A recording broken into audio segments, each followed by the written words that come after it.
Bendiciones, qué gusto que podamos seguir juntos estudiando la materia Consejería Pastoral número 12.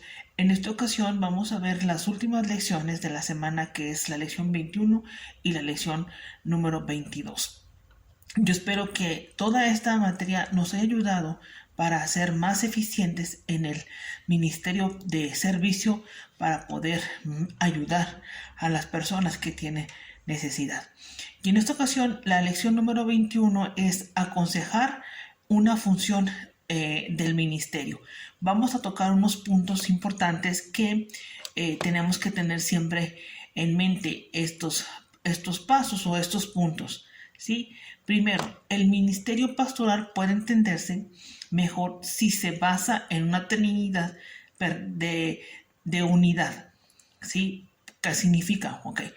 Este ministerio es, primero, que es de Dios; segundo, que es por el Espíritu Santo; y tercero, que es para la gente. Ahora, con esto, ¿qué quiero dar a entender? Bueno, que el servicio de ministerio de pastorado o de consejero es primero de Dios. Dios le ha dado ese llamamiento, esa tarea de reconciliar, dice la Biblia en Corintios, al hombre con Dios. Entonces, es tarea que Dios nos lo ha dado. Es a través del Espíritu Santo que nos revela, que nos ayuda, que nos inspira, ¿sí?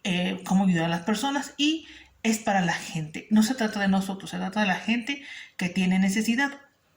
Entonces, el pastor nunca debe alejarse de la profunda verdad de que ha sido llamado por Dios para la obra de Dios, de la forma que Dios quiere. Entonces, es importante esto, que tiene que tener en mente, que ha sido elegido para llevar a cabo este trabajo. Sí es trabajo, sí, pero es una obra para Dios. Entonces, ahí entendamos que también el apóstol Pablo menciona la forma de cómo apacentar la grey de Dios. Dice que con paciencia, con amor, teniendo cuidado. Entonces, las personas que vienen hacia nosotros son almas que necesitan el cuidado de Dios, que Dios nos ha puesto para poder ayudarles en los momentos de necesidad, ¿sí? El hombre que está firmemente convencido de que su ministerio es de Dios estará por encima de la lucha por prestigio, por llamar la atención, sí, con otros pastores. Entonces, este llamado es llamado divino que Dios ha puesto en los pastores, en los ministros. Entonces, debe de entender esto. ¿Para qué? Cuando vengan los momentos de dificultad, sí, la debilidad, él pueda recordar que ha sido llamado por Dios, ¿sí? Entonces, eso lo vamos a ver en la lección. Ahora, ¿por qué? Por el Espíritu Santo. Bueno, esto es, recordamos que en Hechos capítulo 6, versículo 3, cuando se hablaba de elegir a los diáconos, dice hombres llenos del Espíritu Santo, ¿sí? Cuando también se apartó a Bernabé y a Saulo, en Hechos capítulo 13, versículo 2, ¿sí? Para la obra, para enviarlos. Entonces, es un momento importante entender esto. Es el Espíritu Santo que nos guía, que nos inspira, que nos revela. Entonces, la importancia de ser personas llenas del Espíritu Santo. Entonces, un ministerio sin el Espíritu Santo es como un guante sin mano, poniéndolo como un ejemplo. Tiene forma, pero no tiene sustancia. Es lo mismo. Entonces, el ministerio de la consejería tiene que llevar la unción del Espíritu Santo para que sea efectivo. No solamente basta con el conocimiento, necesitamos dirección del Espíritu Santo. Entonces, el pastor debe confrontar que tiene que depender diariamente, ¿sí?, del Espíritu Santo. Entonces, ¿por qué? Porque recordemos que Jesús dijo que Él estará con nosotros y Él nos enseñará todas las cosas. Entonces, ¿por qué estamos tocando esto? Porque estamos hablando de la culminación de esta materia, recalcando otra vez la importancia. Ahora, ¿por qué para la gente? Bueno, entonces, una vez un ministro le dijo a un psiquiatra: mi vida se caracteriza por una multitud de contactos y una pobreza de relaciones. ¿A qué se refiere esto? Que la vida está entregada para las personas, ¿sí? La gente que tiene necesidad. Tengamos esto en mente también cuando Jesús vino a la tierra. Él iba a la gente de necesidad. La gente también venía a él. Entonces, uno de los errores más trágicos que un pastor puede hacer es de no reconocer el valor de las personas. ¿Sí? El consejero, como hemos visto en clases anteriores, que tiene que darle el valor a la persona que viene hacia él. ¿Sí? Y entendamos esto, son personas que aman, que sienten, que tienen muchísima necesidad. Entonces, se tiene que dar el valor. ¿Sí? Entonces, donde quiera que haya una persona, hay una oportunidad para ser amable. Alguien dijo esta frase, un proverbio japonés también dice, una palabra cariñosa puede dar calor a 3 meses de invierno. ¿Sí? Entonces, donde quieran hay personas que necesitan y tenemos que ser amables, atentos para sus necesidades. Ahora, el éxito de un pastor determina no por el número de congregantes, sino por el número de personas a quien sirve. Hemos sido llamados a servir. Entonces, estamos hablando sobre el ministro que está aconsejando. Entonces, todas las personas están buscando ayuda. El pastor siempre está atento y responde a esa necesidad. Y ahorita vamos a ver unos puntos importantes también, como hemos visto en clases anteriores, la responsabilidad del pastor, ¿sí? O del ministro. Ahora, con esto vemos el ejemplo de Jesús cuando entró y contó o habló sobre la parábola del sembrador. ¿Quién del samaritano? ¿Quién recibió la ayuda? El hombre herido de un samaritano. ¿Sí? No fueron el sacerdote, no fue el levita, sino una persona que no era de su pueblo. ¿Qué nos da a entender esto? ¿Sí? Que nosotros tenemos que ayudar a la persona que tiene necesidad. ¿Sí? Que Dios ponga un corazón en cada uno de los ministros de compasión, de misericordia, de amor. ¿Sí? Entonces, eso lo vamos a ver en esta lección. También el ministro tiene que aprender a organizar su tiempo para que una actividad no absorba demasiado tiempo para la otra. ¿A qué nos referimos? Ok, nos estamos refiriendo a el tiempo que se le da a la persona que viene a pedir un consejo. ¿Sí? Entonces, clases pasadas vimos los lugares donde se puede dar un consejo. Ahora estamos tocando el punto de que tiene que tener una organización para saber cómo ser eficiente sin dejar que lo otro falte. ¿Sí? Entonces, el pastor que dedica mucho tiempo a una sola persona, ¿sí? Estando aconsejando, descuida las demás áreas o descuida a otras personas que también lo necesitan. Por eso necesita él organizar su tiempo para ser eficiente. Una gran desventaja de dedicarle demasiado tiempo al aconsejamiento es que absorbe el tiempo y las energías del pastor o del consejero para unos cuantos congregantes. Es recomendable, ¿sí? Que se pueda dar 1 hora de consejería porque esto no es desgastante para el ministro consejero. ¿Sí? Porque imagínense si son en 10 personas y todos quieren de 1 hora y media o 2 horas, es cansado, es desgastante. Entonces estamos hablando de que tiene que organizarse y lo recomendable es 1 hora que pueda estar con la persona que quiere pedir consejo. ¿Sí? Entonces, si bien es posible que un pastor gaste demasiado tiempo en aconsejar, también es cierto que algunos lo menosprecian como las cosas que evitan en tantas situaciones de consejo. ¿Qué quiere decir esto? Que a algunos no les da la importancia. Aquí es importante esto, ¿sí? ¿Cuántas sesiones es recomendable? Yo creo que esto es a discreción del consejero, las que sean necesarias, ¿sí? Yo mencioné casi cuando iniciamos la materia, algunas personas piensan que con una sola cita o consulta es suficiente, pero tengamos en mente cuando una persona va con un médico, va hasta que le dan resultados que sean positivos. que ya haya salido de esa enfermedad o cualquiera que sea su necesidad. Es lo mismo que lo podemos aplicar también en las personas, hasta que el consejero ya vea cambio, ya vea que la persona esté estable, si son en sus emociones, si es de acuerdo a su necesidad, ¿sí? Entonces es importante que tengamos esto. Vamos a ver algunas desventajas cuando se exagera en el aconsejamiento, y también vamos a ver unas desventajas que se descuida en esta actividad. En la lección lo vamos a tocar, ¿sí? Muy bien. Hay algunas normas para guiar al consejero. ¿Okay? ¿Cuál sería? Muy bien, voy a mencionar una. Manteniéndose al tanto de todas sus responsabilidades para no dejar que su tiempo se consuma solamente con una actividad. Esa es una. Otra es limitando cada entrevista. Como mencioné, 1 hora como máximo es correcto, excepto si hay algunos casos que se requieren un poco más de tiempo, ¿sí? Entonces, esas son unas guías para que se pueda organizar mejor el ministro. Dentro de esta lección vamos a tocar también un punto que es aconsejando y predicando. Entonces es importante esto, ya que el pastor consejero, mientras está predicando, la forma de predicar, la actitud de su predicación atrae a la persona que va a pedir o que va a ir a él. ¿A qué me refiero con esto? Muy bien.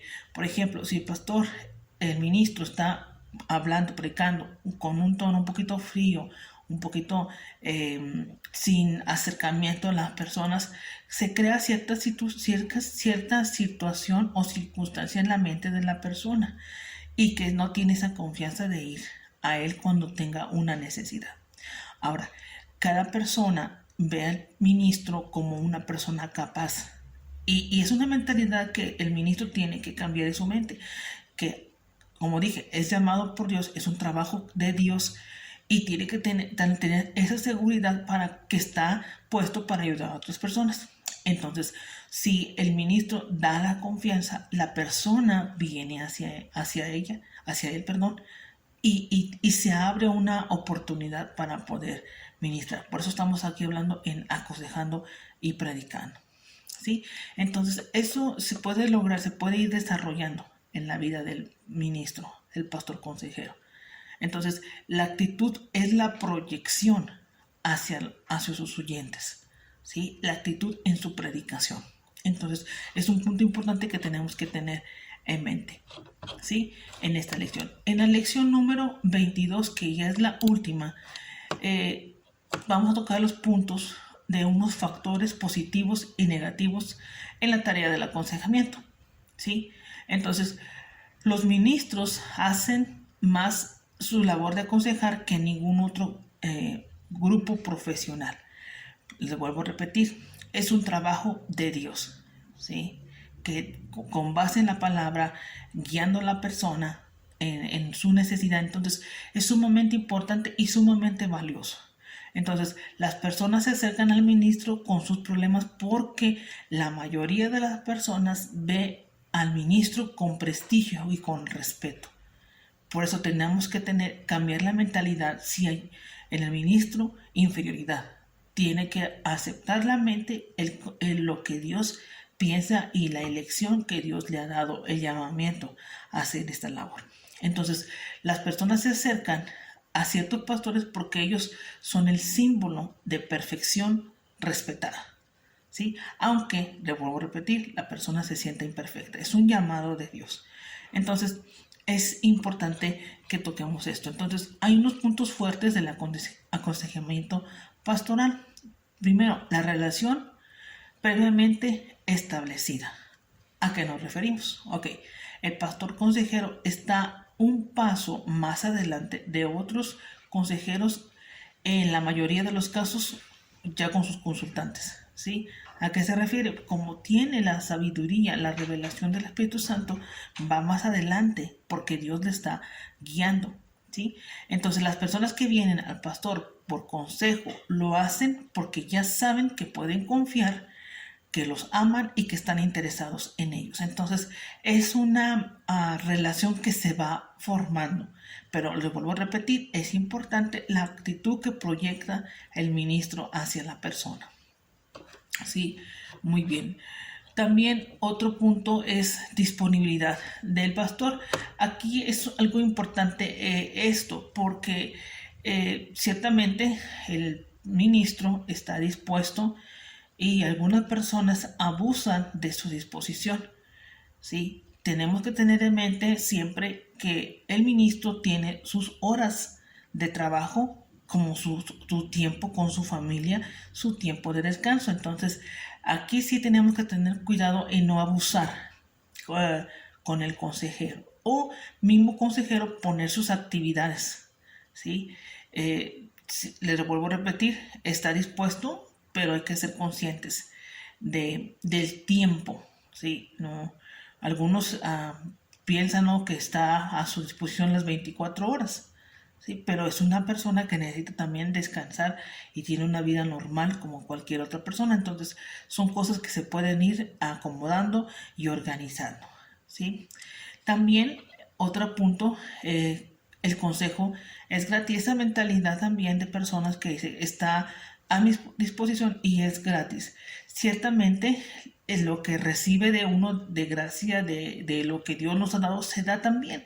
Pero es importante también que la persona que viene sienta el agradecimiento, ese, pues sí, que está dispuesto a dar algo, aportar algo por lo que está recibiendo.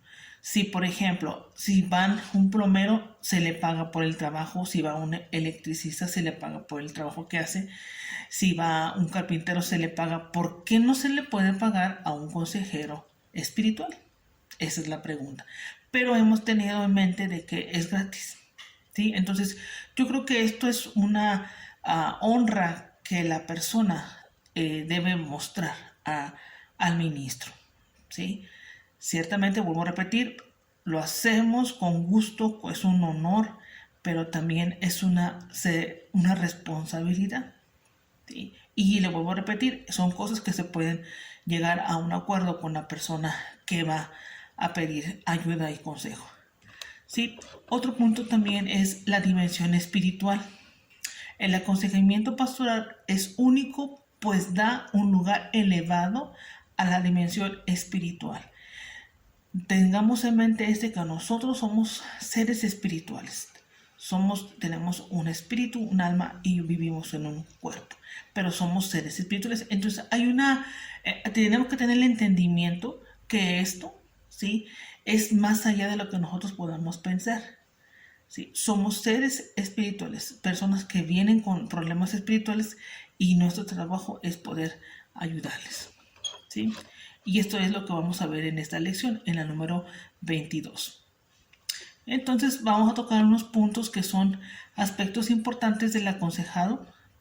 Cuando la persona, el aconsejado, tiene vergüenza y no quiere abrir su corazón. Recordemos que no estamos para obligar a las personas, es una confianza mutua que se va formando, ¿sí? Y otros puntos más que vienen en esta parte. Entonces, es importante que podamos ver, tener en mente que nosotros somos llamados a ser ministros de la palabra, ¿sí? Siempre estamos aprendiendo, no lo sabemos todo, ¿sí? Estamos adquiriendo información, actualizándonos, leyendo libros, siendo guiados por el Espíritu Santo y Él nos va enseñando, ¿sí? No caigamos en la mentalidad que nosotros tenemos que arreglar todos los problemas. Nosotros somos solamente el conducto para poder llevarlos a Cristo Jesús, que Él es el que nos liberta, que Él es el que nos guía, que nos saca de cualquier situación. Solamente somos sus trabajadores. Entonces, es un honor poder ser ministros de consejo a otras personas. Es un honor trabajar, ¿sí?, para las personas que tienen necesidad. Entonces, es tan grande este tema, ¿sí?, que podemos seguir aprendiendo, no teniendo un corazón de alumno. ¿Sí? Entonces yo espero que esta materia, la segunda parte, haya sido de mucha bendición y pueda haber un crecimiento más en el ámbito en donde estamos ejerciendo nuestro trabajo aquí en la tierra. ¿Sí? Dios nos ha llamado, estamos para su servicio y queremos ser personas que honramos primeramente a Dios y llevamos a las personas a Cristo Jesús. ¿Sí?